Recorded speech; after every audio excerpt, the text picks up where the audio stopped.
guys, we are here near Beatty, Nevada. We actually got stuck here. Not really stuck. We were planning on coming here, but overnight here. We wanted to overnight here, but ended up having a blowout on our RV, so we decided to stay a couple nights. Yep. Now we're gonna explore the area. We're gonna explore the area. Sorry, sun is very bright. Yep. But we are right now exploring a ghost town called Rhyolite. I hope I'm saying that right. It became a town in 1906? 1904. 1904. In 1904 when they found gold. So it's an old ghost town. So. Yep, and the gold, we were talking to the great volunteer down here at the museum. He was saying the town, they couldn't get down to the last of the gold, or they figured they had it. And the banks out of San Francisco said, "You're done." And they pretty much closed this town down. Yeah. And then he said, you guys can't see the other side of the mountain here. They found the big vein after that, and they're pretty much still going over there. So, he said they were really close to it, the old timers. Really close to that vein. Yep. They shut the town down. They would have been billionaires probably. Yeah. So we're going to take you guys along with us. See what's left of this town of Rhyolite. Do what? Rhyolite? Rhyolite? Let's go see what's left. Okay, let's go see what's left. Let's go see a bottle house first. Okay.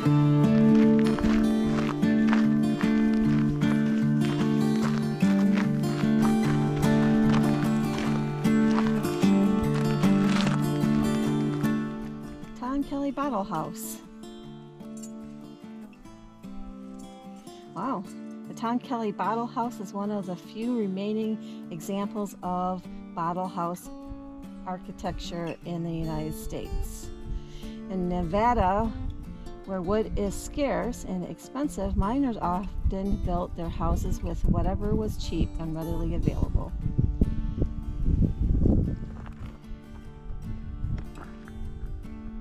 So in many cases, glass bottles fit the bill. The bottles would be used like bricks and mortar, and in the abode, bottle houses are great in hot climates because they are cool in the summer and hold heat in the winter and allow for natural light.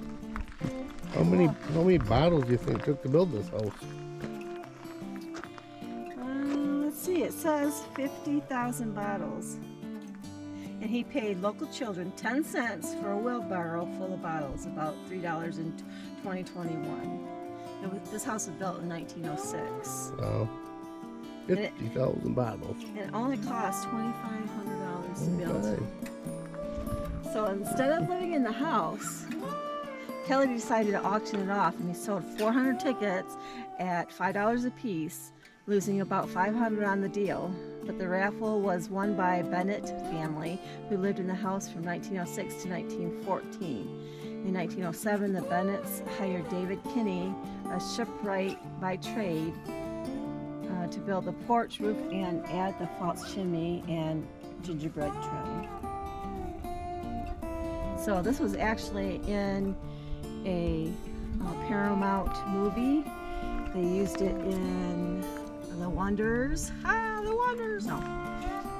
That's Wanderers. Wanderers. That's close though.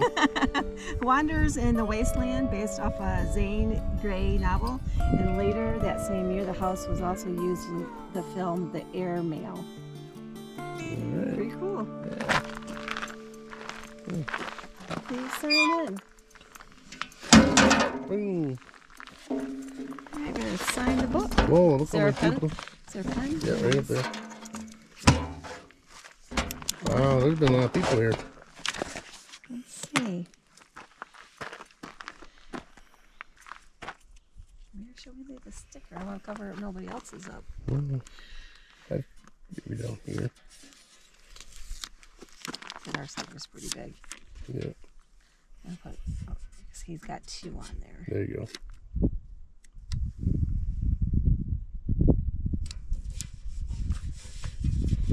Okay, there you go. Everybody can look for that. If you guys find our sticker, Kettles.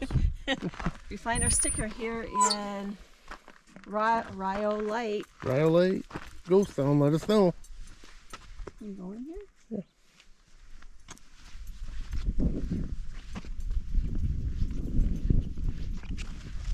Yeah, pretty fancy sidewalk for 1906. You want to build me a house made of idols? Sure. It's pretty cool.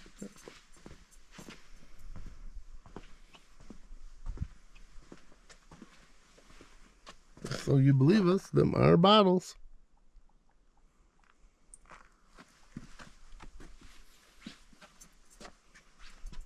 Look, there's a pair of scissors in there.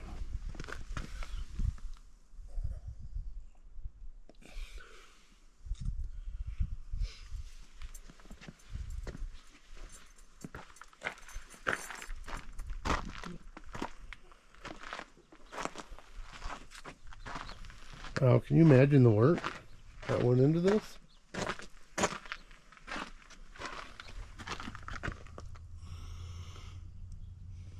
And it's got plastered walls.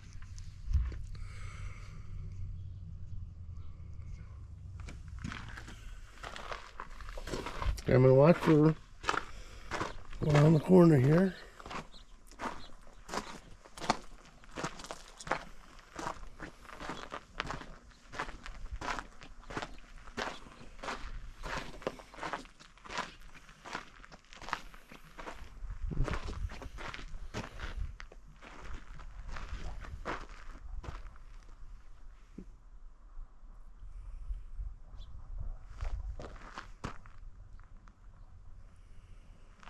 Pretty cool.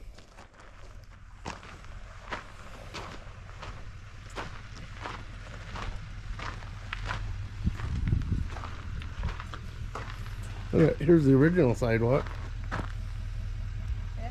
without a glass.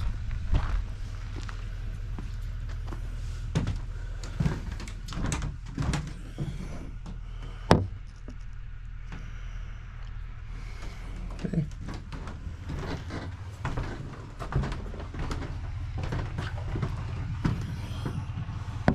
Here's the bedroom.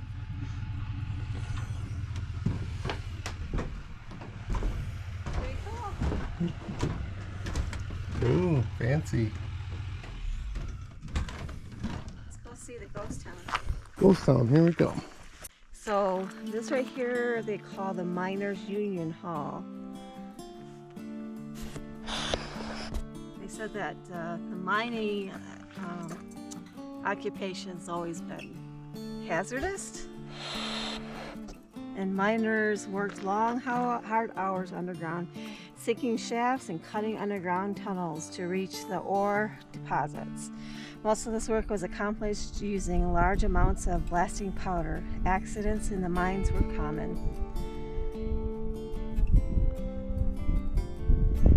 Let's see, it says that the Union was one of the strongest organizations in Rhyolite, and by April 1907 it boasted 1,400 members. Any miner could be a member for dues of $2 a month. $2 a month. So this union, well, the Union Hall was moved to the nearby town of Beatty. I can't pronounce it. Because after the demise of Rhyolite, they wanted to move it into town. So. It says the fire destroyed the Union Hall in 1909, but it was rebuilt with a stone foundation and basement. So that's probably what you see here. Yeah, one of the first buildings here were out of wood. Oh, right. And they're gone, basically, most of them, I'm assuming. Yep. Let's walk over here.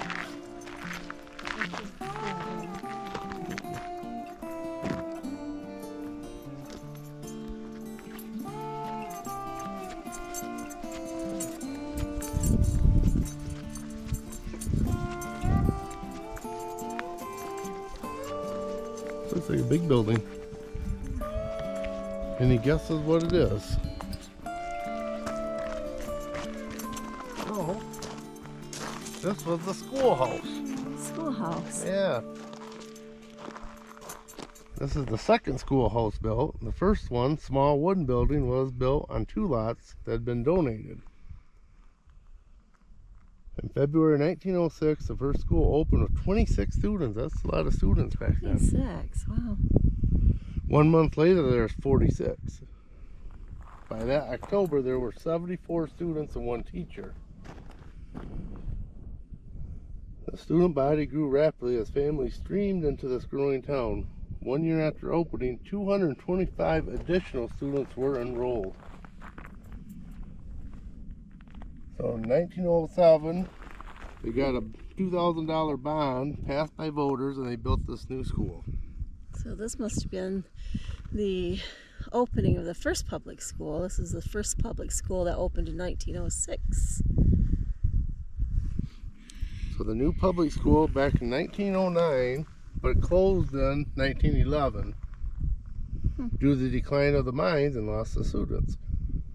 The original $20,000 bond they passed was not paid off until 1978. Oh, wow. That's a long time. Very long time. All right. That's a big school. It is a big school. For a small town. For a small town. Yeah. So down there is more buildings. All right. Let's go look. Let's go look. Okay.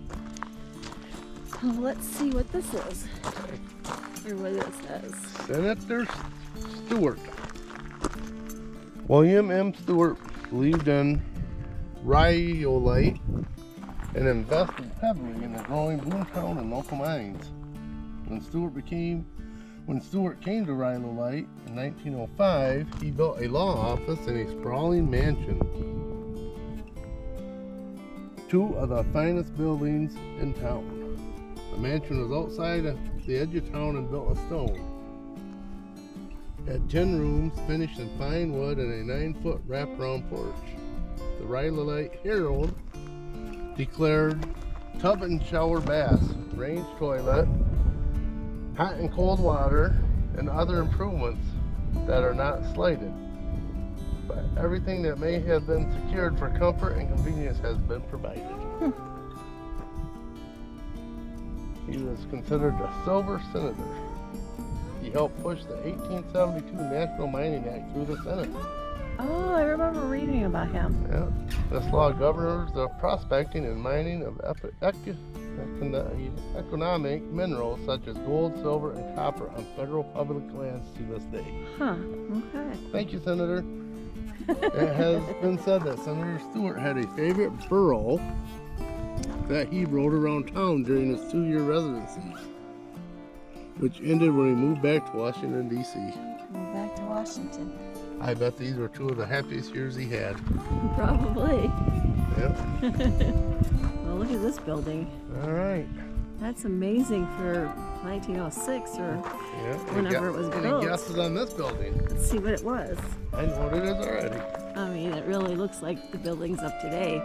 We've seen one of these in Idaho. The biggest building in town was a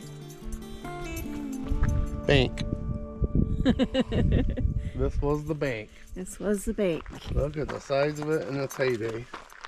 See, this is the Cook Building Bank. Cook Bank Building. This is one of 4 banks here. This bank was by far one of the finest, built of poured concrete, and building was 3 stories tall and had a basement that housed the post office. The interior was finished with marble staircases and mahogany accents. It also boasted a modern conveniences such as electric lights and indoor plumbing. That is cool. For that time of year. For that time. That time era. Time era. Huh. That's cool. Well, so the bank. Let's walk down here. Okay.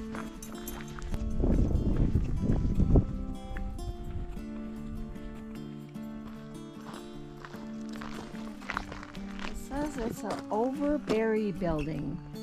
What is an Overberry? Oh, this is what it looked like.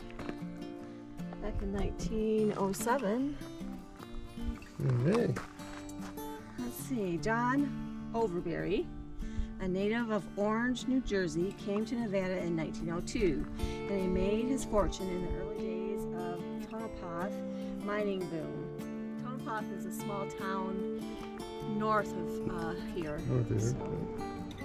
Not a very small town anymore. It says he came to Rhyolite hoping to be a part of the new big boom, which was gold. What's going on? In the next spring, local newspapers chronicled Overberry's arrival in a swell of Oldsmobile. The next spring, he ordered a second Oldsmobile, and per the Rhyolite Herald, drove author Jack London down from Goldfield and out to Death Valley. So this building was started construction in 1906. And it was completed in 1907. So they built it pretty fast. So this is a pretty big building. It was 45 feet wide and 80 feet long, and the cost was somewhere between $45,000 to $60,000 to build it. Well, Back then, that's a lot of money. yeah, it is. So I guess it was a general purpose building. It was the largest stone building in Rhyolite. Cool. Let's go and check it out.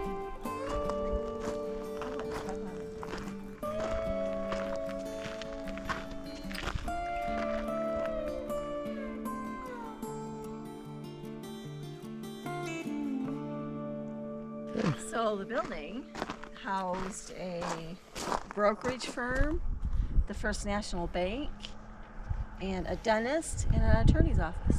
All right. So it was like a, They probably rented the spaces out to yeah, people. like a hub. Yeah. That's pretty cool.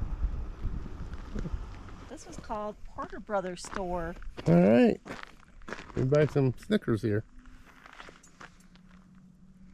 So the Porter Brothers moved from mining camp to mining camp following the reports of booms and strikes.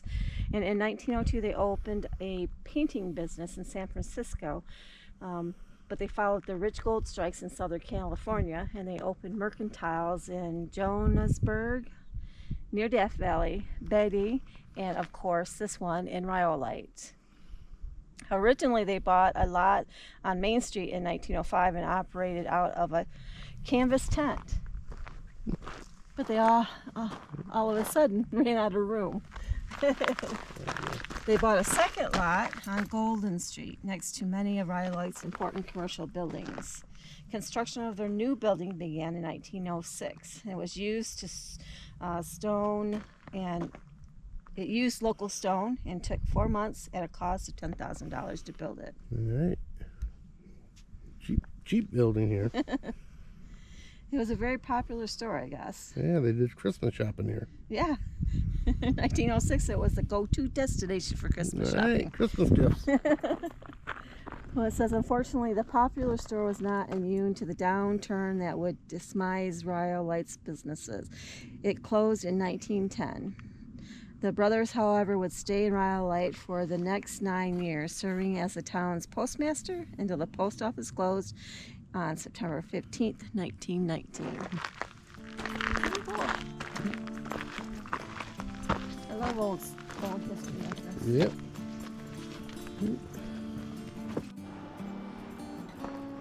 That's our next RV right there. Nice RV. Wouldn't that be cool though? Mm-hmm. Now you're giving me ideas. Oh boy. You're giving Kimmy ideas.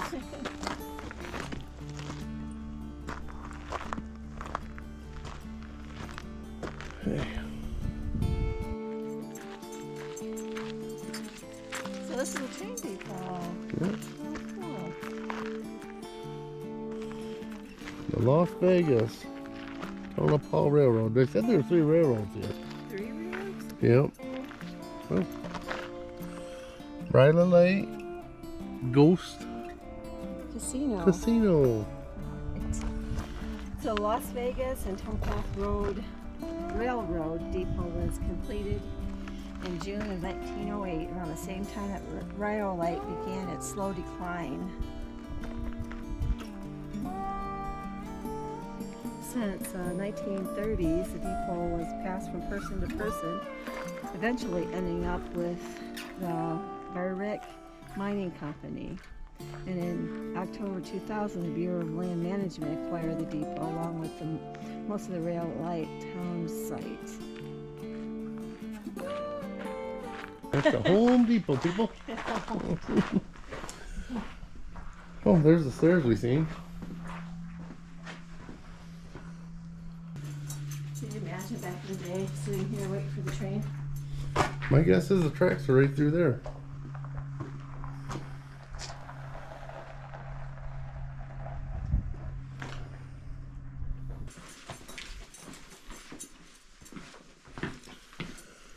How many people have walked these stairs?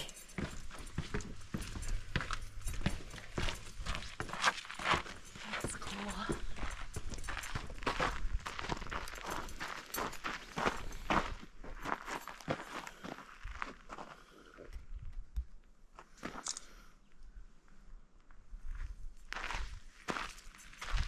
What a building. We've missed seeing the Joshua trees.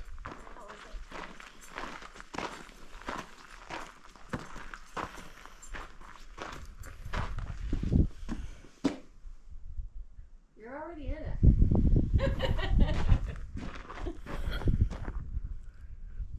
Okay. We fight over photo time.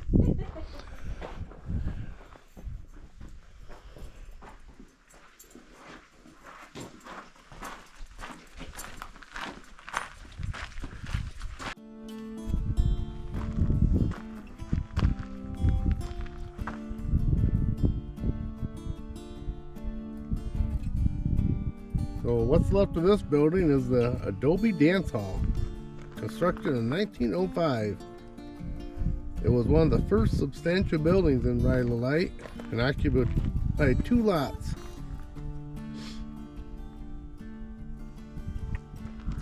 The unique and Adobe concert halls are unfair houses. We because all union men do not patronize said halls. The unfair girl workers are Chesley Alfred, Little Faye, Skidoo, Babe, Kitty LaBelle, Maisie, and Faye. The concert girls. Alright, we gotta warn everybody. Be very careful as we are entering the red light district.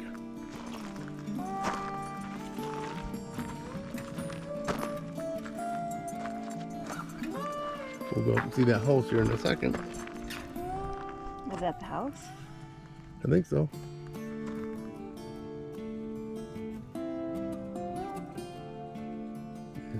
See, the establishments and the women who worked in them were segregated from the rest of the town.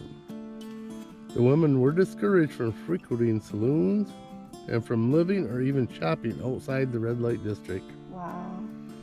Some Rhyolite residents called the prostitutes as charitable and kind, but also as victims of easy money and bad fortune.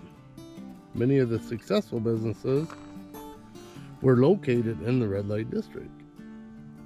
In 1906, the tax assessor valued Maggie Keeley's brothel at $6,400. The Potter's Brothers store,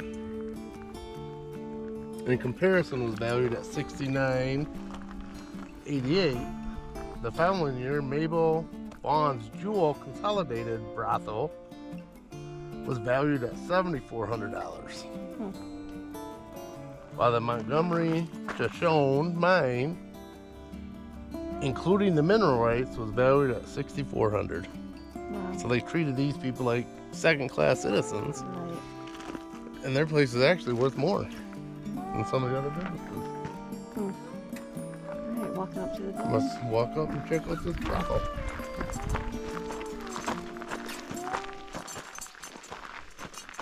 Not much left of it. Not much left of these old buildings. Yeah, looks like it had a basement though. It's kind of funny how some of these buildings, like this one, was made from rock. And then you have those big old buildings over there. That were poured concrete. They're poured concrete because I'm assuming that this section of the town was the poor section. Yep. And that other section where the banks and stuff was the rich section. Let's go find the jail. No. Let's look at this building first. We'll look at the building first. Walk through the rattle section. What building is this? It's a miner's cabin. The so-called miner's cabin is built using cast-in-place rubble and adobe, construction which was typical in Rhyolite. Cast-in-place construction used wood blocks and planks to form a box. The length of the desired wall, stone and rammed earth or adobe was then placed inside the box to form the first course of the wall. Alright. That's pretty cool. I could live in that. Yeah, this is pretty nice. Look at this big fancy building. Any guesses what this one is? Any guesses with that big huge steel door?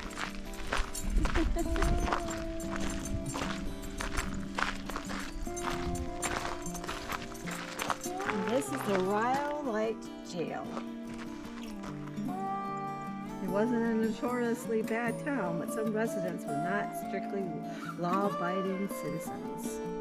There were gunfights on Golden Street, brawls, and normal everyday disputes. The first gunfight in the growing town took place on December 15th, 1904. There were bad feelings between two men, and that evening, right about dinner time, the two shot it out in the Monaco Saloon. All right. The saloon. The saloon. That's $5,000 to build this jail. Both of the people that had the gunfight, they fired very close range with gun barrels almost touching after being exterminated by the local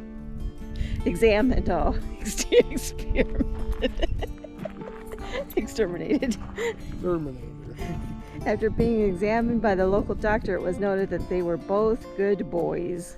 Both good boys had good aim eventually. Both were. Alas, they were both good and dead. Yeah. So much for their gunfight. Yeah. Let's go check out a jail. Let's go check out a jail. Dun, dun, dun.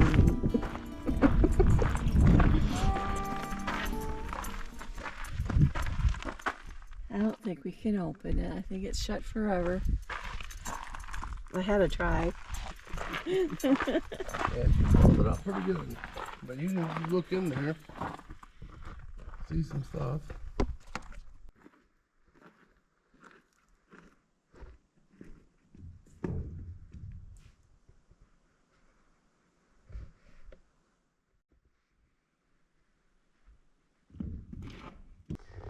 So I guess today is your lucky day. Well, it's jail time for me. The jail is closed. I was good in this here town. He was a good boy. No shootouts. No shootouts. No shootouts.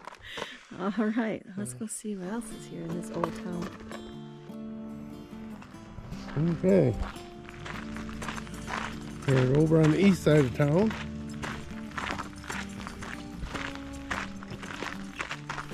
This one, I don't know. Looks like a local bus stop. Mm-hmm. Isabel something, can't read the name. Bell's grave. The story of Mona Bell is not an uncommon one. Women like her could be found throughout the mining camps of the West. What is uncommon about Mona's story is how her very public death allowed her tale to be told in a time when the identities of most working women were obscured by a sting of aliases and a tendency to never stay in one place too long. Mona Bell was born Sarah Isabel Peterman.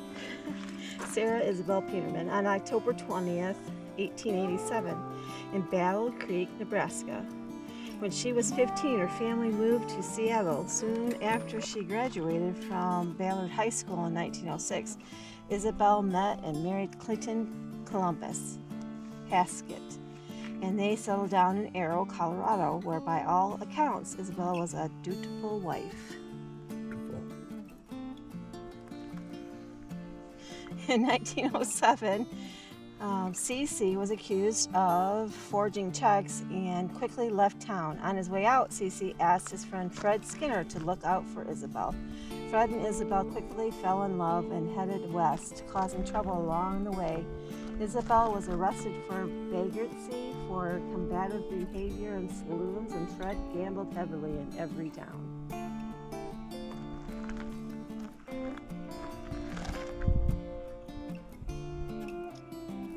So while her husband, Fred, was serving his jail time in Tonopah, not that jail?